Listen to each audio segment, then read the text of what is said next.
WWE just made a huge mistake last night, as this decision has made a lot of fans upset. Let's talk about it.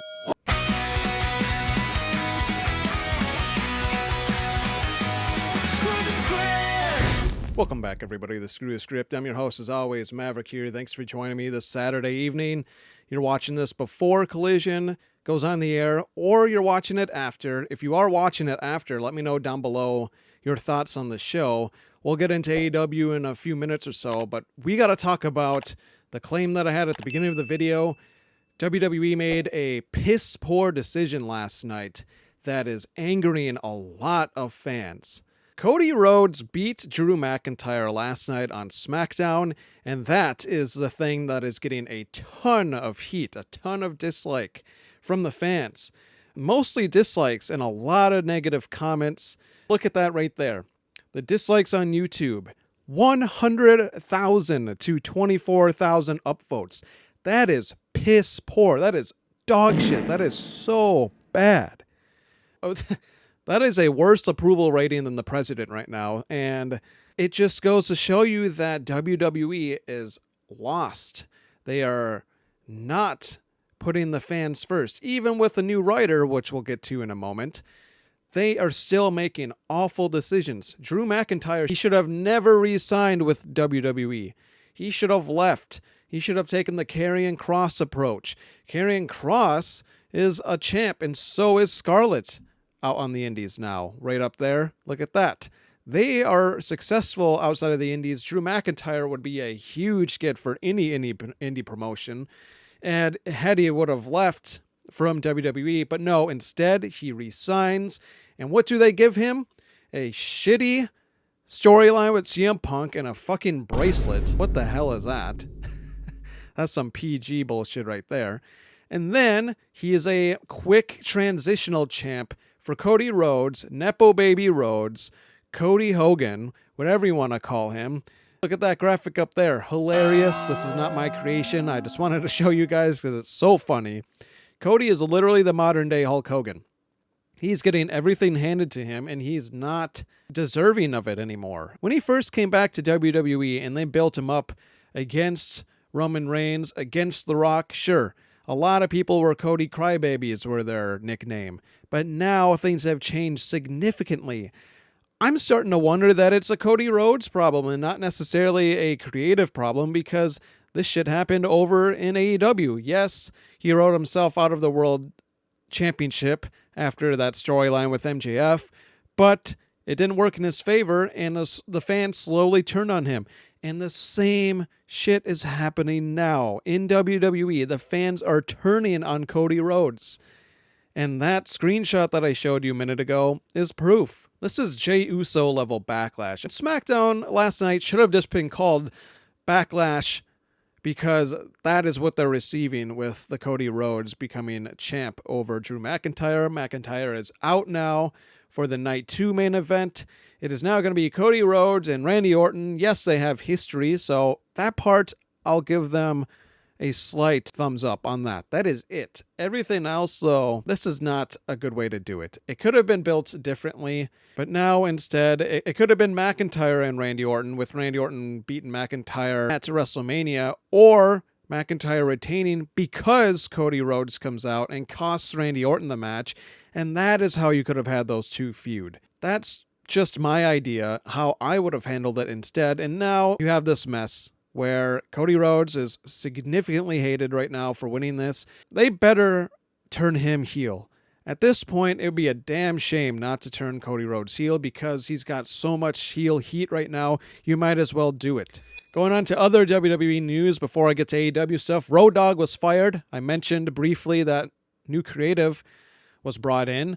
I forget her name. It's not a shocker considering his booking was worse than the final episode of How I Met Your Mother, and for those of you who have watched that show, you understand. I'm talking the final episode that I'm sure everybody regrets watching. I was told not to. Curiosity got me like a cat, and I watched it. Big mistake. And that is how Road Dogg's creative has been for I don't know how long. But I don't know if it got any better, because the new writer was helping out last night's SmackDown. Maybe not, though, Because I know sometimes when companies get new writers, a lot of the material is already written in advance.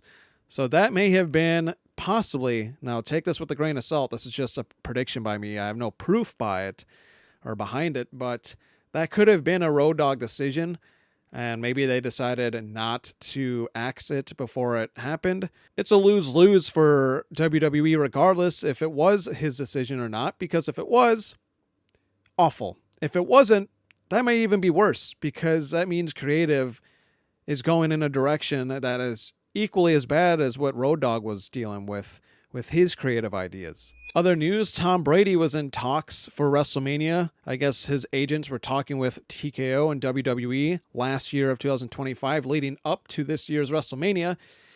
And again, we don't need this. We don't need the NFL. We don't need ex-NFL players, retired NFL players getting involved in WrestleMania. We don't need more celebrities. We don't need this. A Tom Brady appearance at WrestleMania would be absolutely deflating. And if you understand that little reference, that joke, you're a real one.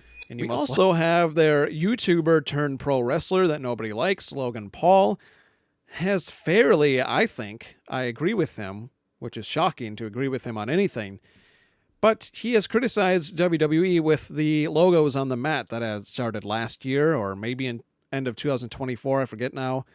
But he has criticized it, saying that they're actually a hazard, a major slip hazard, a horrible joke. I don't know why I made that. And that's just awful. Could that be adding to injuries? Suddenly taking a huge spike upward for WWE. Jordynne Grace was injured on SmackDown with her ankle. So many others have been injured lately. And they have had to rewrite WrestleMania who knows how many times. I'm sure Jordynne Grace was going to get some sort of WrestleMania moment, some sort of match. And now it seems like she may be injured and might be missing enough time to miss out on WrestleMania. NXT Vengeance Day is going to be the last NXT PLE that is going to be on Peacock, and now everything is going to ESPN. Obviously, you know that I hate this. It's just making me want to watch WWE less and less, but I just wanted to bring that up. It will be the final NXT PLE. And it sounds like they are planning to have this go to ESPN.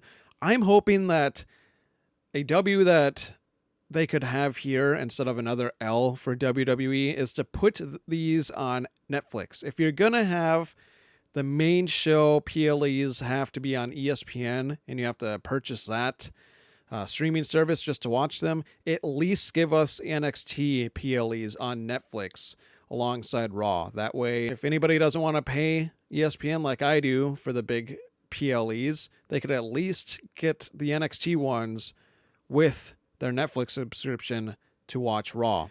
And now finally for WWE, a rumored report. Again, this is just a rumor, so it's not a fact yet, but Sports Business Insider from ESPN has reported that WWE's integration with a source inside ESPN describing a DNA mismatch. ESPN are also reportedly unhappy with the news about WrestleMania's ticket sales, creating a negative public image for WWE, and how WWE blocked watch parties in the local area. Who wouldn't be upset by that? Even if this is just a rumor, I wouldn't be shocked if it's completely true, because I've talked about this before on my channel in a previous video. Having watch parties within a 50 square mile radius, I believe is what it is, for WrestleMania. They did it for some other Royal Rumble, I think it was. Just awful. It's just showing their greed has not only gotten worse, but it's looking like it's not going to get any better with TKO and WWE. Now on to AEW stuff for the remainder of this video. Dynamite drew 650,000 viewers, not including Max numbers, so their numbers are still looking pretty damn good for AEW for only 6 years in the business, coming up on 7. That's really good because you got to assume at least 100,000 people are watching on HBO Max. I only watch on Max. So even if it's that's 750,000. I think it really is likely that 200 to 300, I've even seen 300 to 500,000 views. Let's go right in the middle there. If it is 300,000 to 500,000, if it's anywhere in that realm, you're looking at about another million viewers for Dynamite.